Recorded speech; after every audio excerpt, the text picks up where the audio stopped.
नमस्कार साथियों, कैसे हैं आप लोग।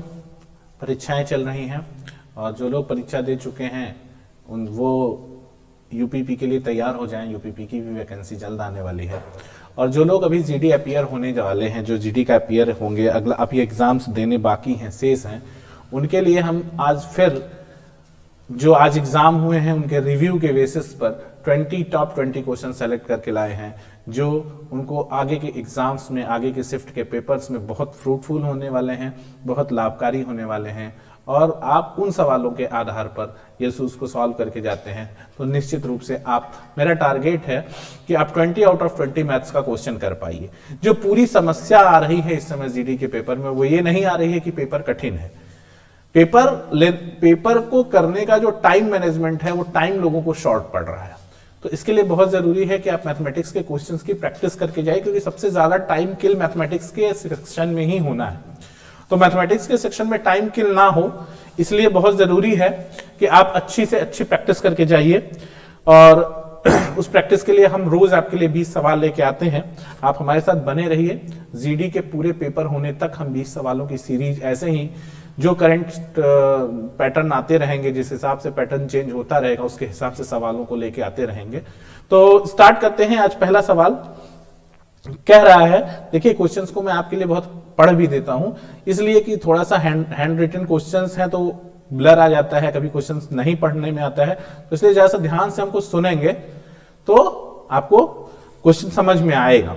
ठीक है कि एक कार किसी 3 बराबर दूरियां 5 किमी प्रति घंटा, 10 किमी प्रति घंटा और 15 किमी प्रति घंटा की गति से तय करता है, तो कार की औसत चाल क्या है। बहुत सिंपल सा सवाल है। देखिए इसको इस तरह से भी आप टैकल कर सकते हैं। क्वेश्चन ये है कि ए जा रहा है 5 किमी प्रति घंटा की चाल से, बी जा रहा है 10 किमी प्रति घंटा की चाल से और सी जा रहा है 15 किमी प्रति घंटा की चाल से। इसका एलसीएम आप ले लेंगे तो ये 30 हो जाएगा, और ये हो गया 6, ये हो गया 3 और ये हो गया 2। तो 6 3 9 2 11, तो ये हो गया 30/11, 30/11। और इसको आप 3 बार आना जाना है, 3 बराबर दूरियां हैं तो 3 से इसमें गुणा भी कर लीजिए। तो ये हो गया 90/11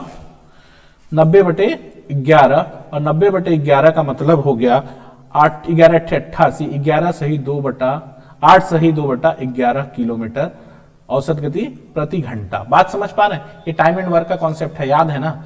बस करना क्या है कि ये पूरा इसका एलसीएम ले लेना है अलग अलग। एक अलग तरह का कॉन्सेप्ट बता रहा हूं, आप इस सवाल को इस तरह से सॉल्व कर सकते हैं। ध्यान से समझिएगा और बहुत फास्ट कर जाएंगे। एलसीएम लीजिए, 5 से 30 में भाग देंगे 6, 30 में 10 से भाग देंगे 3 और 15 से भाग देंगे 30 में 2, सबको क्लब कर लेंगे तो 11 मिलेगा।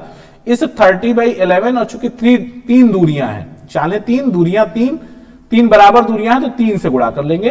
11/90/11, 8 सही 2/11 किमी प्रति घंटा आपको औसत चाल मिलेगी। दावा है कि किसी की बुक में इस ट्रिक के बेस पे औसत चाल नहीं निकाली गई होगी। आप इस तरह से सवाल को लगा सकते हैं आसानी के साथ। अगला सवाल ध्यान दीजिएगा कि एक व्यक्ति किसी वस्तु को 5,60,000 रुपए में खरीदता है और फिर उसे 6,40,000 में बेचता है। व्यक्ति द्वारा अर्जित लाभ प्रतिशत में क्या होगा। आसान सा सवाल है, देख लीजिए, आपको पता है ना, लाभ प्रतिशत बराबर लाभ बटे क्रय मूल्य गुणित 100। 5,60 में खरीदा, 6,40 में बेचा, तो प्रॉफिट हो गया 80,000 का। ये 80,000 का प्रॉफिट कितने में 5,60 पे, तो 5,60,000 गुणित 100। 4 जीरो इस 4 जीरो से खत्म। 8 सते 56, 100/7, 100/7, 13 सते 91, 13 सते 91, 13 सते 91, ये आपको हो गया 14 बच जाएगा। सही आपका हो जाएगा 14, एक ही ऑप्शन है 14.28। आप इसको ऑप्शन से ट्रेस कर लेंगे, देख लीजिए। ठीक है, 7 बार जाएगा, 100 में 7 से भाग देंगे 14 बार जाएगा, उसके बाद डेसिमल आएगा। ऑप्शन एक ही है 14.28 का। इस तरह से आप क्वेश्चन कर लेंगे। ठीक है, कोई दिक्कत नहीं है यहां तक ना। मेहनत से ही सफलता मिलेगी बच्चों। अगर आप 100 के वीडियो देख रहे हैं तो बंद कर दीजिए, एकदम पेन पेपर उठा के एकदम चुस्ती के साथ, फुर्ती के साथ और कंसेंट्रेट होकर क्वेश्चन को करने की कोशिश करिए, बहलाने ही फुसलाने की कोशिश खुद को मत करिए कि हम पढ़ रहे हैं। ये देखिए बोर्ड मास का सवाल है, आसान सवाल है, इसको कर लेते हैं हम लोग। देख लीजिए, सिस्टम पता है आपको, बोर्ड मास कैसे सॉल्व करना है हमको, ठीक है, सिस्टम हमको पता है, हम बोर्ड मास सॉल्व कर लेंगे। देख लीजिए 12 सत्ते पहले भाग होता है, तो यहां पे भाग दे देंगे तो 12 सत्ते 84, 7 हो जाएगा, गुणित 3 माइनस 4 भागे 12, 4 भागे 12 का मतलब हो गया 1/3, सॉरी ये 1/3 गुणित 9 प्लस 5 गुणित 6 माइनस 2 गुणित 3। देख लीजिएगा, अब 7 त्रिक के 21, 3 त्रिक के 9 माइनस 3 और प्लस 30 माइनस 6, तो कितना हो गया कि इसको जोड़ लेंगे आप 51, और 51 में से 9 चला जाएगा तो बचेगा कितना 42। एक तो ये अंश का हो गया मामला, हर में क्या मामला हो जाएगा 8/12 का मतलब 4 दूनी 8, 4 3 12 और गुणित 3, ये खत्म हो जाएगा तो बटा 2, 42/2 यानी 21। ये आराम से आप क्वेश्चन सॉल्व कर लेंगे। बोर्ड मास का क्वेश्चन है, कैलकुलेशन बेस्ड क्वेश्चन है, बोर्ड मास का आप अच्छे से जानते हैं, इसको कर जाएंगे, कोई दिक्कत नहीं है ना, यहां तक कोई तकलीफ, यहां तक कोई तकलीफ नहीं है। अब देखिएगा कि अगला सवाल क्या है, अगला क्वेश्चन, एक व्यक्ति 50,000 रुपए की राशि 6% वार्षिक चक्रवृद्धि ब्याज की दर पर, एक व्यक्ति 50,000 रुपए की राशि पर 6% वार्षिक दर से 2 वर्ष के लिए निवेश करता है। यदि चक्रवृद्धि ब्याज अर्धवार्षिक रूप से संयोजित हो तो चक्रवृद्धि ब्याज क्या होगा। सिंपल सा सवाल है, ध्यान दीजिएगा, कैसे कर पाएंगे आप इसको, बहुत आराम से करने की जरूरत है इसको। कैसे क्या है ध्यान दीजिए, आपको चक्रवृद्धि ब्याज का जो ट्रिक हमने बताया है वो ट्रिक इतना शानदार है कि आप चक्रवृद्धि ब्याज से अब आपको डरने की ही जरूरत नहीं है। और आपको जब चैप्टर वाइज कंटेंट में लेके आऊंगा तो चक्रवृद्धि ब्याज को ऐसा पढ़ाऊंगा कि उस को पढ़ने के बाद फिर चक्रवृद्धि ब्याज आपके लिए कभी समस्या नहीं बनेगा। रेट ऑफ इंटरेस्ट कितना है 6% है, और 6% अगर हाफ ईयर ली जाएगा तो 3% में कन्वर्ट हो जाएगा। टाइम 2 ईयर है, अगर 6 मंथली जाएगा तो कितना टर्म हो जाएगा 4 टर्म, ठीक है। तो अभी कितना है 50,000 रुपए है, 50,000 रुपए का 3% कितना हो जाएगा 1500, 1500 का 3% 45, ठीक है, 1500 का 3% 45, 45 का 3% हो जाएगा 45 तिया 135, 135 1.35, इतने तक निकालिए आपको आंसर मिल जाएगा। और 4 साल में गुणा किससे करते हैं 4 6 4 1 से, देख लीजिए 4 6 4, तो 4 6,000 हो गया और प्लस 45 छक्का 6,000, 15 चौका 60, 6,000, 45 छक्का 135 270, 6270 तो क्लियर है। और इसके आसपास ऑप्शन एक ही है 6275.44, ऑप्शन करेक्ट, पूरा करना भी नहीं है, पूरा करना नहीं है। आप देख लीजिए 62,6,275.44 आपका आंसर होगा। कोई दिक्कत नहीं है ना, कर लेंगे सवाल, कोई तकलीफ, यहां तक कोई दिक्कत नहीं, आगे चला जाए, ठीक।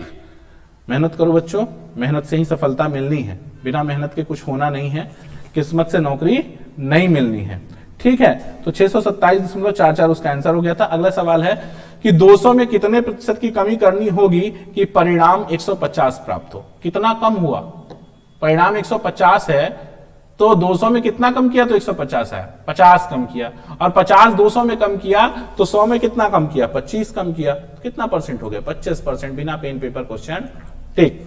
कोई तकलीफ, तो आंसर लास्ट है कितना, ये आपका 25%, कोई दिक्कत नहीं। अगला सवाल ध्यान दीजिएगा, यहां तक कोई तकलीफ नहीं है ना। अगर कोई दिक्कत होती है तो कमेंट सेक्शन में कमेंट जरूर डालिए। अगर आपको क्लास अच्छा लग रहा है तो लाइक करिए, शेयर करिए, सब्सक्राइब करिए और कमेंट करिए, ठीक है। नेक्स्ट क्वेश्चन ध्यान दीजिएगा, ये देखिए अनुपात समानुपात का सवाल है कि एक्सटर्नल टर्म्स का मल्टीप्लिकेशन इंटरनल टर्म्स के मल्टीप्लिकेशन के इक्वल होता है, बाह्य पदों का गुणनफल मध्य पदों के गुणनफल के बराबर होता है। देख लीजिए, यहीं से कर लेते हैं।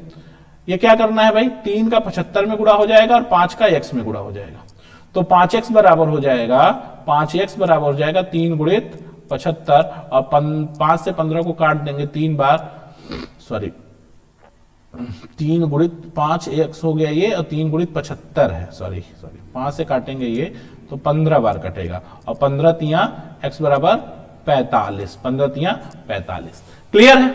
कर लेंगे। अगला सवाल कह रहा है कि किसी वस्तु को उसके क्रय मूल्य के 4/3 मूल्य पर बेचा जाता है तो लाभ प्रतिशत क्या होगा। सीधा सीधा 1/3 लाभ दिख रहा है, सीधा सीधा 1/3 लाभ दिख रहा है, यानी 33 सही 1/3% का लाभ होगा। कोई दिक्कत है?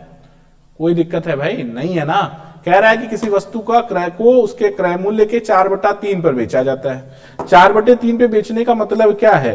किसी वस्तु को उसके क्रय मूल्य, देखो अगर 4/3 पे बेचते हो तो 4/3 क्या मतलब है? 3 क्या हो गया?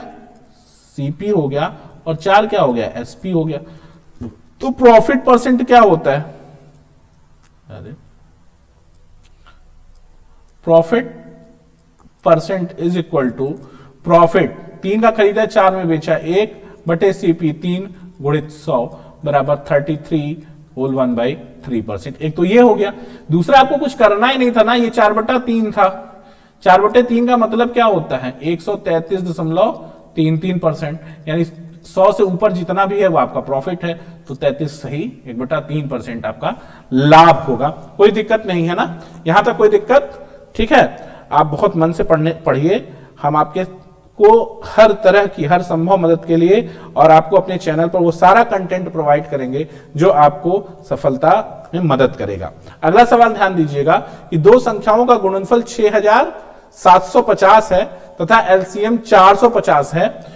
यदि संख्या का मौसा HCF उसके अंतर के बराबर है तो छोटी संख्या ज्ञात कीजिए। बहुत बहुत सिंपल सवाल, लसा मसा का सवाल है ना, बचपन से हम पढ़ते आए हैं। पहली संख्या गुणित दूसरी संख्या बराबर लसा गुणित मौसा। देख लीजिए, first number into second number is equal to LCM into HCF। पढ़ा है ना, स्कूल में पढ़ाया गया है, जब बैग लेके भाग जाते थे स्कूल से तब।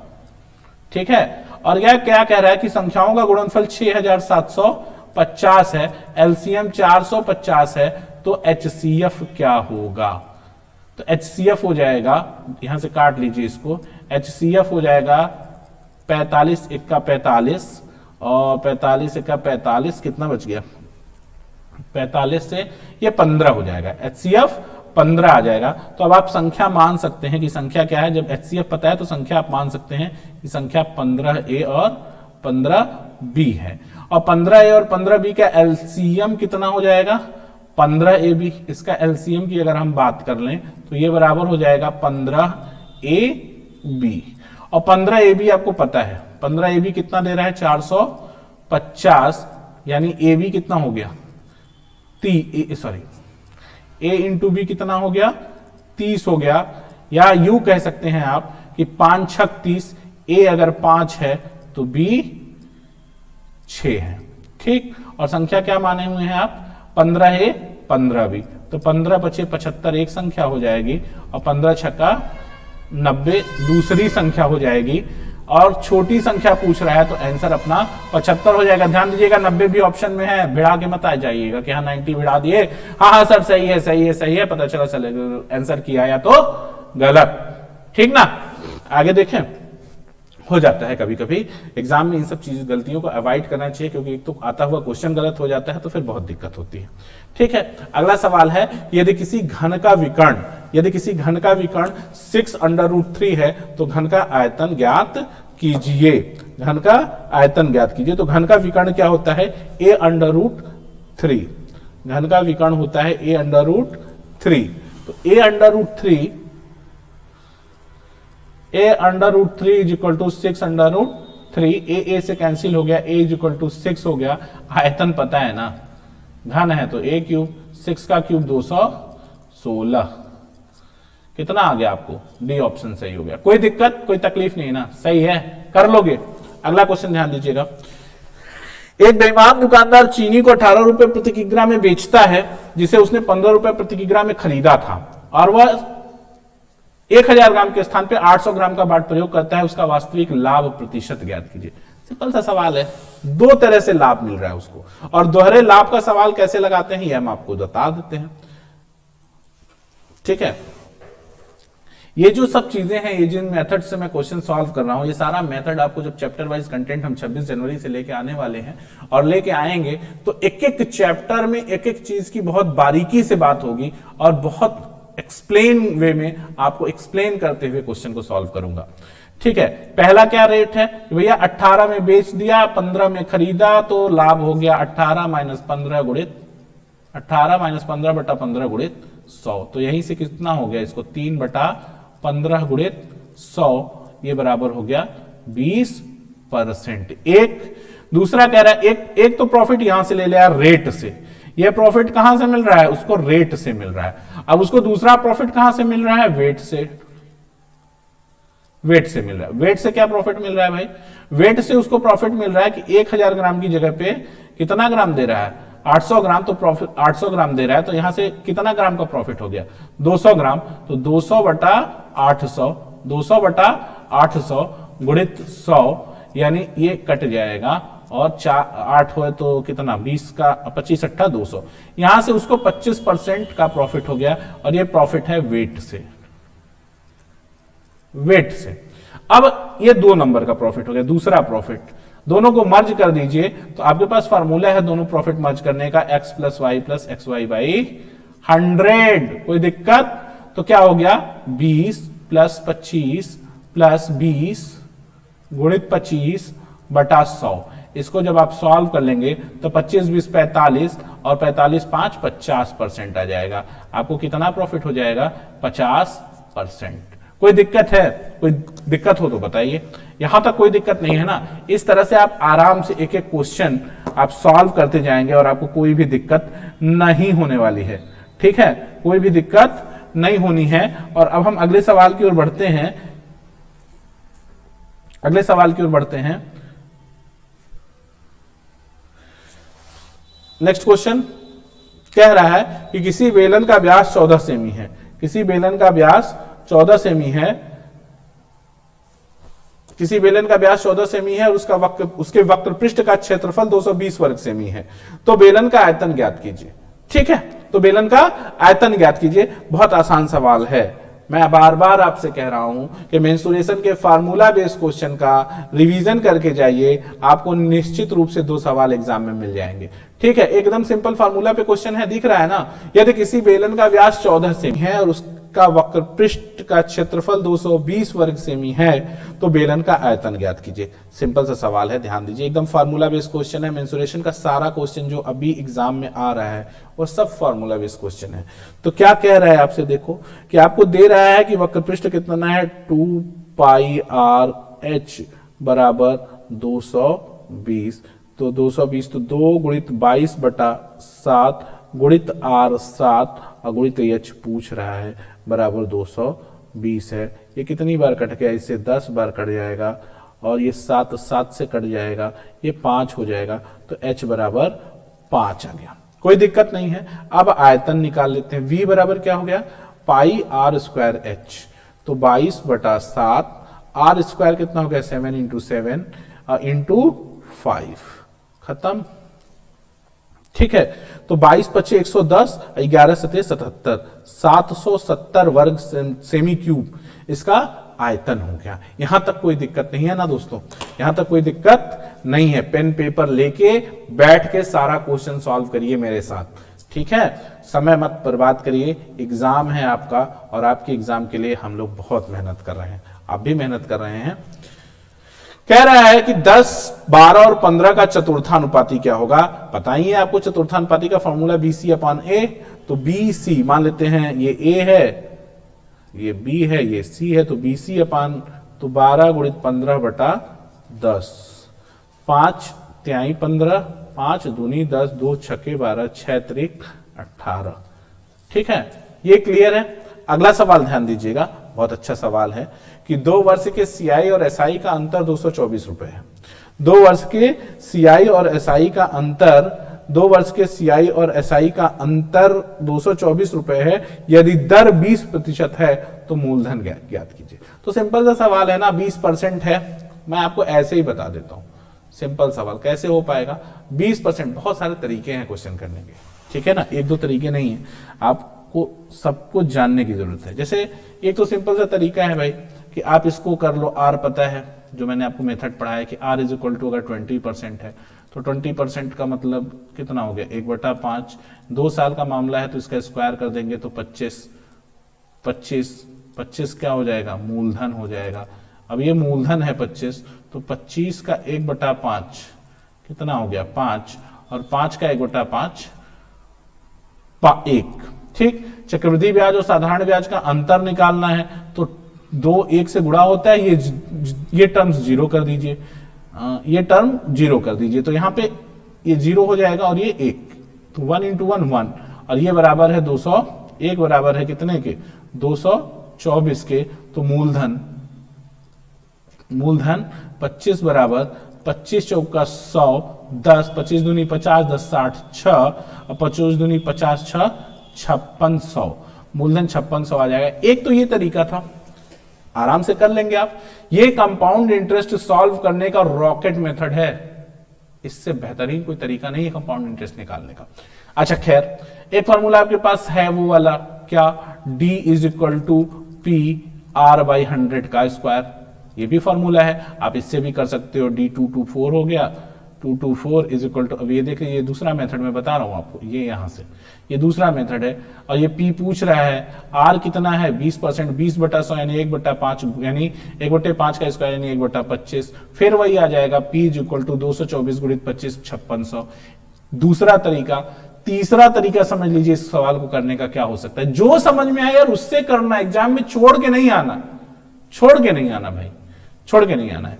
तो ये 20% है, मान लेते हैं मूलधन 100 है, 100 में पहले साल साधारण ब्याज 20 हो गया, फिर अब दूसरे साल फिर साधारण ब्याज 20, और उस 20 पे 20 के 20 का मतलब क्या हो गया, तो 20 के 20 का मतलब हो गया 20 के 20 का मतलब 20 × 20 और बटा 100, 20 का 20% यही हुआ ना 4।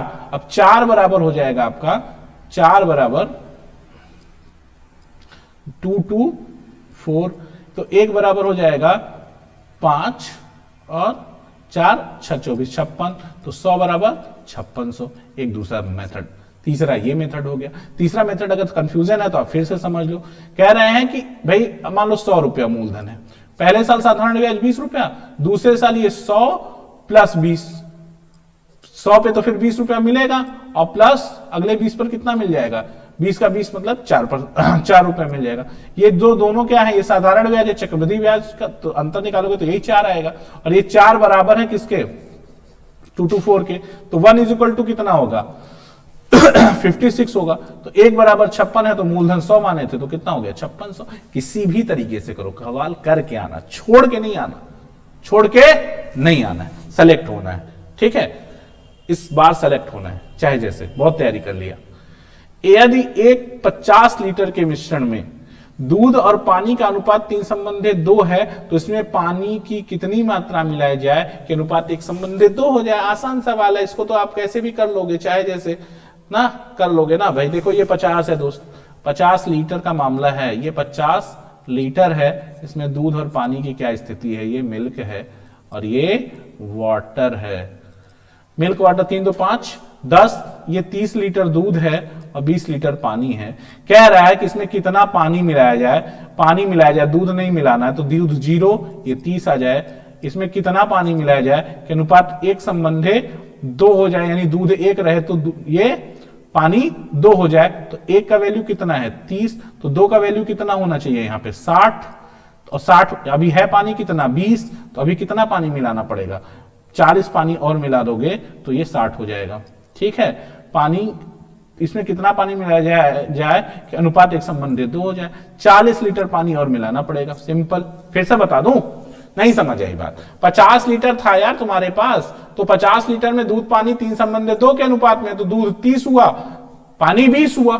अब दूध नहीं मिलाना तो दूध की जगह पे 0 कर दिया, दूध की मात्रा कांस्टेंट हो गई, 30 आया, और पानी मिलाना है और इतना मिलाना है कि अनुपात 1:2 हो जाए, तो दूध का तो मात्रा बदला नहीं, 1 हो गया, 1 हो गया, तो 1 बराबर अगर 30 है तो पानी 2 होना है तो 60 होना पड़ेगा, और पहले से पानी कितना था 20, तो 40 और मिला देंगे तो 60 हो जाएगा, अपना काम खत्म। 40 लीटर पानी इसमें मिलाना पड़ेगा। देख रहे हैं ना, दूध में से ज्यादा पानी हो गया, 2 गुना पानी। ठीक है, कलर आएगा दूध का केवल। अगला सवाल, ए व बी किसी कार्य को 90 दिन में, बी और सी 120 दिन में तथा सी और ए 120 दिन में करते हैं। तीनों मिलकर कार्य कितने दिन में करेंगे? अरे भाई अब इससे भी आसान कोई सवाल आ सकता है क्या? इससे भी आसान कोई सवाल आ सकता है? सबसे बड़ी दिक्कत क्या हो रही है, जो लोग मैथमेटिक्स जीडी के पेपर में लास्ट में उठा रहे हैं वो लोग फ्लॉप कर जा रहे हैं। सबसे टाइम टेकन मैथ्स और रीजनिंग का सेक्शन होता है, तो सबसे पहले मैथ्स करिए। हिंदी जीएस करने में तो 10-10 मिनट का टाइम लगेगा, ठीक है, उसमें कौन सा पीएचडी कर रहे हो भाई? तो देखो ए प्लस बी क्या हो गया? ए प्लस बी हो गया आपका 90।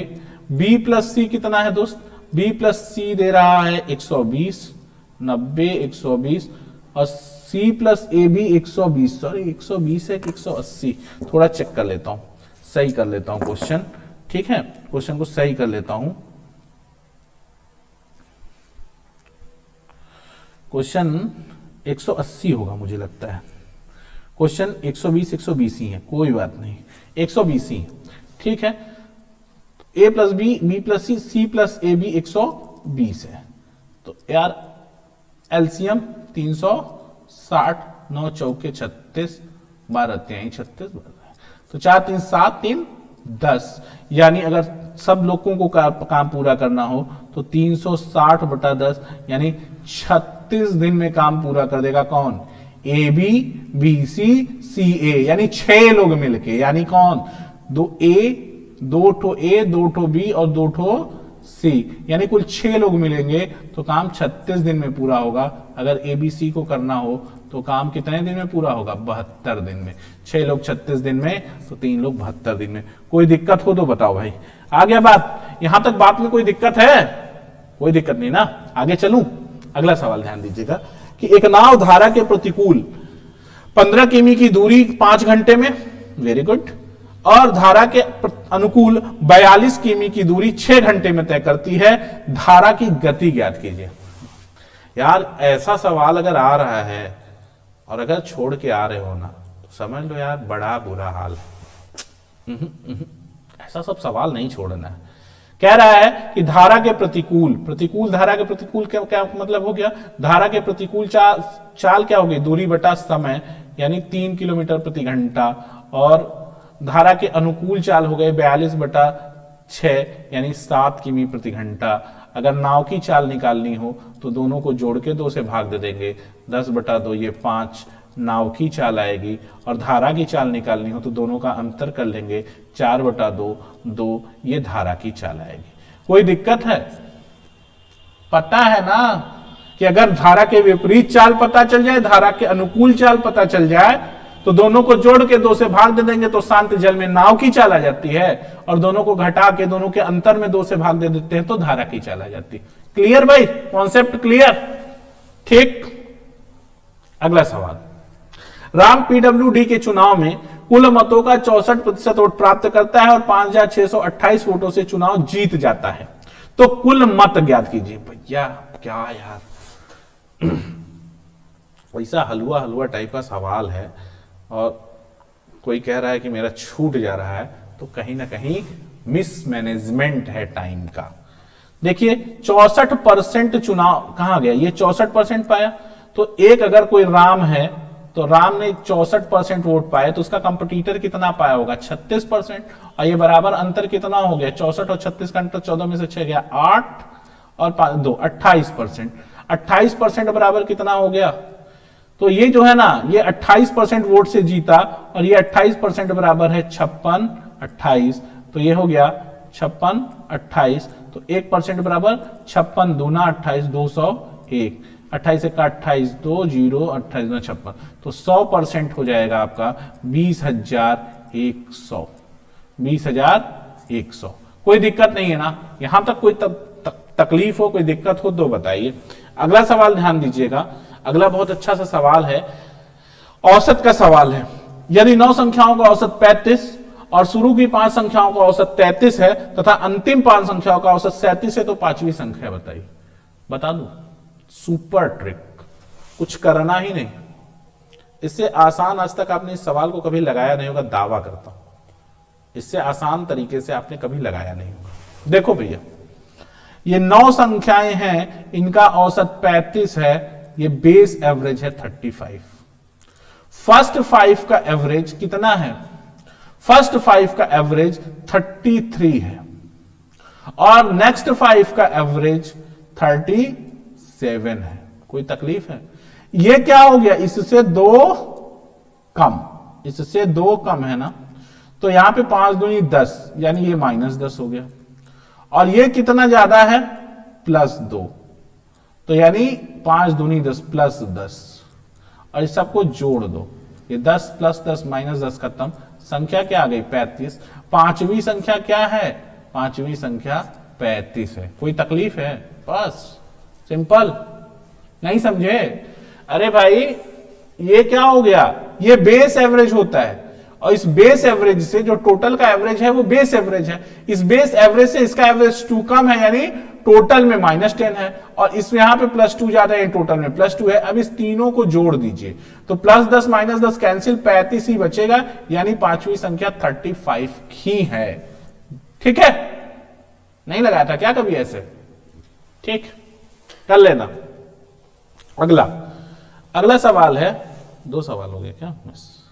अच्छा, अगला सवाल है कि एक व्यक्ति कुछ पेंसिल 12 रुपए में 15 की दर से खरीदता है और अब इन्हें 15 में 12 की दर से बेचता है। पूरे सौदे में लाभ प्रतिशत ज्ञात कीजिए। बहुत आसान सवाल है भाई, ध्यान दीजिए। पहले हम वस्तु लिखते, सिस्टम समझ लीजिए इसको करने का क्या है। पहले हम वस्तु, उसके बाद मूल्य। क्या कह रहा है कि 12 रुपए में 15 पेंसिल, 15 ठो पेंसिल लिया और 12 रुपए दिया, फिर 15 पेंसिल बेचा, 12 पेंसिल बेचा, 15 रुपए लिया। इसका गुणा कर दीजिए, 15 15 हम 225, ये इसका गुणा करके घटा दीजिए, -144 बटे 144 गुणित 100, बस खत्म। कितना हो जाएगा? बराबर आ जाएगा 1, 5 में से 4 1, 12 में से 4 8, 81 बटा 144 गुणित 100। ठीक है, तो आप इसको काट लेंगे तो 16 9 114, 16 बार कटेगा और 9 9 81, फिर 4 से काट लेंगे, 4 चौके 16, 4 25 हम 100 और 25 9 225 बटा 4, यानी कितना परसेंट प्रॉफिट आ गया? 50 चौका 100 और 6 56 ये प्रॉफिट आ जाएगा इसका कितना? 56.25। ठीक है, देख लीजिएगा, 50 बार पूरा कट जाएगा तो 200 हो जाएगा, 4 छक 24, 56.25 56.25% का प्रॉफिट होगा। ठीक है, कोई दिक्कत नहीं है ना, यहां तक कर लेंगे ना।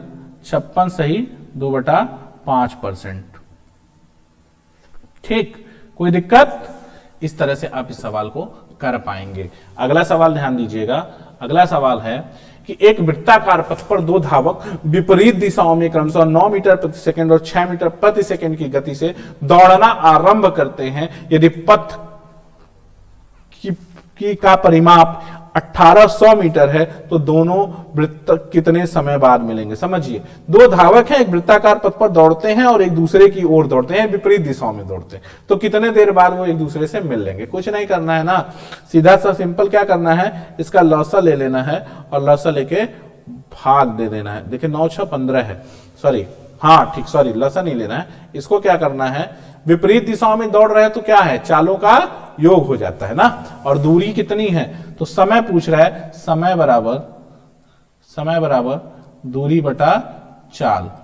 दूरी कितनी हो गई? 1800 और बटा 1800 और बटा चाल क्या हो गई? 9 6 15। 15 से इसको काटोगे तो 12 बार कट जाता है, 15 बार हम 180 होता है, 120 सेकेंड। ये सवाल डन। ठीक है, यहां तक आपको कहीं भी दिक्कत है, एक एक सवाल को रोक के पेन पेपर लेके वीडियो को आराम से देख के सॉल्व करके एग्जाम में जाइए और टाइम मैनेजमेंट करिए। वहां पे सबसे बड़ी दिक्कत, सबसे बड़ी समस्या वहां आ रही है कि लोग क्वेश्चन छोड़ के जा रहे हैं, मैथ्स छूट जा रहा है। तो टाइम मैनेज करके आइए। आप लोगों को बहुत बहुत धन्यवाद हमसे जुड़ने के लिए, और उम्मीद करते हैं कि आपको लाभ मिल रहा होगा, आप इसका फायदा उठा रहे होंगे जो हमारा सेशन चल रहा है। और ये सेशन हम लोग जिस दिन का पेपर होता है उस दिन के रिव्यू के बेसिस पे इसको तैयार करते हैं, क्वेश्चन सॉर्ट आउट करके। चूंकि आपके पास समय से आपके को वीडियो मिल सके, इसके लिए इसकी टाइपिंग वगैरह भी हम लोग नहीं करा पाते, हैंड रिटन मोड में आता है क्वेश्चन थोड़ा ब्लर रहता है, फोटो में दिक्कत होती है, तो मैं आपके लिए क्वेश्चन पढ़ता हूं, आप उसे ध्यान से सुनिए और उसका लाभ लीजिए। तो आप लोगों को बहुत बहुत धन्यवाद। एक छोटी सी जानकारी है आपके लिए कि 26 जनवरी से हम लोग जो है सरस्वती पूजा है, और उस दिन से हम लोग चैप्टर वाइज कंटेंट डालेंगे और एक एक चैप्टर पर बहुत बारीकी से बात करेंगे और इसको तैयार करने की कोशिश करेंगे, और प्रयास करेंगे कि हमको एक बार पढ़ने के बाद, हमारे चैनल्स पे एक बार पढ़ने के बाद फिर आपको उस कंसल्टेड चैप्टर में कोई प्रॉब्लम ना रह जाए। हमसे जुड़ने के लिए आप लोगों को बहुत बहुत धन्यवाद। जय हिंद, जय भारत।